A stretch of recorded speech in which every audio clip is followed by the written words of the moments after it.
ഒന്ന് മിക്സിയിലിട്ട് ഒന്ന് ക്രഷ് ചെയ്താണ് ചേർത്ത് കൊടുത്തിരിക്കുന്നത്. ഉപ്പും കുരുമുളക് പൊടിയും ചേർത്താണ് ചിക്കൻ വേവിച്ചെടുത്തിരിക്കുന്നത്. അതിനെ നമുക്കിതിലോട്ടൊന്ന് അടിച്ചതിന് ശേഷം ഇതുപോലെ ചേർത്ത് എല്ലാം കൂടി ഒന്ന് മിക്സ് ചെയ്ത് കൊടുക്കാം. അപ്പോൾ നിങ്ങൾക്ക് ചിക്കൻ ഫ്രൈ ചെയ്തത് വേണമെങ്കിലും ചേർത്ത് കൊടുക്കാവുന്നതാണ്.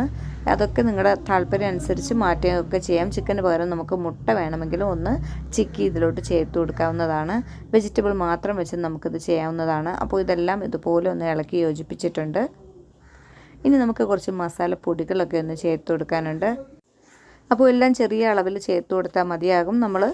അപ്പോൾ എരിവൊക്കെ നോക്കി വേണം ചേർക്കാൻ. കുറച്ച് പെരിഞ്ചീരകത്തിൻ്റെ പൊടിയുണ്ട്, കുറച്ച് ഗരം മസാലപ്പൊടി, കുറച്ച് ചിക്കൻ മസാലപ്പൊടി, അതുപോലെ തന്നെ കുറച്ച് മഞ്ഞൾപ്പൊടി ചേർത്ത് കൊടുത്തിട്ടുണ്ട്. പിന്നെ കുറച്ച് അളവിൽ മുളക് പൊടിയും കൂടി ചേർത്ത് കൊടുക്കാം. പിന്നെ കുറച്ച് ചില്ലി ഫ്ലെക്സ് ചേർത്ത് കൊടുത്തു.